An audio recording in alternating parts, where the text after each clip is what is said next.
Olá, muito bom dia. Vou aqui compartilhar o que eu faço todas as manhãs. Isso já faço há muitos anos, tá? Mas nesse ano eu decidi ler toda a palavra de capa a capa, numa sequência, para encontrar pérolas que de repente eu não tenha observado lendo há mais de 10 anos a Bíblia todos os dias. E com certeza eu vou encontrar muitas, tá? Muitas. Em 1 Samuel, capítulo 22, versículo 1, está escrito: Então Davi se retirou dali e escapou para a caverna de Adulão. Davi estava vivendo uma fase da vida dele, uma fase, em que ele estava fugindo de Saul, porque Saul queria matá-lo. Saul já sabia que ele era o novo rei de Israel, embora ele nunca tinha revelado, até por orientação de Samuel. Acredito eu, que muitos sabiam, muitos já desconfiavam, porque ninguém mata um gigante com estilingue sem nunca ter ido para uma batalha. É algo surpreendente. Mas olha que interessante, ouviram seus irmãos e toda a casa de seu pai e desceram ali para ter com ele. Ou seja, a família foi para a caverna, fugiu da sua casa porque estava preocupado, também estava se sentindo ameaçado por Saul. Então, a situação na nossa vida é que até a nossa família sofre pela fase que a gente muitas vezes está vivendo, né? Versículo 2, isso é o mais interessante de tudo. Ajuntou-se a ele todo o homem que se achava em aperto, e todo o homem endividado, e todo o homem de espírito desgostoso. E ele se fez capitão deles, se tornou um líder deles. E eram com ele os 400 homens. Eram homens, é interessante observar que eram homens que, trazendo para a nossa linguagem de hoje, eram homens que estavam depressivos, eram homens que estavam angustiados, em aperto, a Bíblia fala em aperto, que estavam desgostosos, sem nenhuma perspectiva de futuro, né?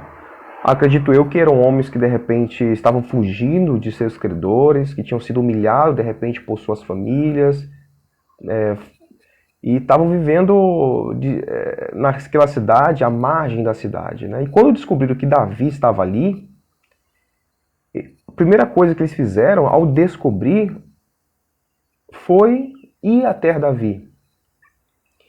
E Davi não era rei. Davi ainda não era rei. Só que Davi era um líder. Davi já era líder. O reinado para ele foi só consequência daquilo que ele já era. E mais do que interessante, por Davi ser um líder, ele compartilhou aquilo que ele tinha de mais rico, que é o Espírito de Deus. Dentro dele, o Espírito de Deus já tinha possuído ele, quando ele era um pastor de ovelhas, e Deus já tinha tornado ele rei, embora ele não tivesse ainda se assentado ao trono. Então Davi já era rei, e agia como rei, e principalmente agia como líder. Mais à frente, ao ler a palavra, a Bíblia conta que esses 400 homens tornaram-se homens valorosos. E desses homens, existiam os valentes de Davi. Olha que interessante, homens que não tinham mais valor, que não acreditavam neles mesmos, que estavam sofrendo, estavam depressivos, tornaram-se homens valorosos, homens valentes.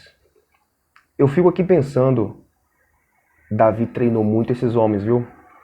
Acredito que Davi investiu tudo que ele tinha para desenvolver esses homens. Davi passou o espírito para ele, passou o que ele tinha de mais rico, que estava dentro dele. E o que era? Era Deus, é o Espírito de Deus, era a fé. Davi mostrou para eles que eles podiam e que eles tinham valor. Eles tinham valor. Então, assim, se eles não tivessem valor, se eu não tivesse valor, se você não tivesse valor, com certeza Deus, ele não enviaria o seu único filho para derramar um sangue por sua causa, por minha causa. Se nós não tivéssemos valor. O problema é que a gente não sabe o valor que nós temos. O problema é que você não sabe o valor que você tem. Porque quando você descobrir o valor que você tem, isso vai se potencializar na vida de outras pessoas. E você vai se tornar com certeza invencível. Porque aquele que nunca perdeu uma batalha, ele habita em você. Deus abençoe poderosamente.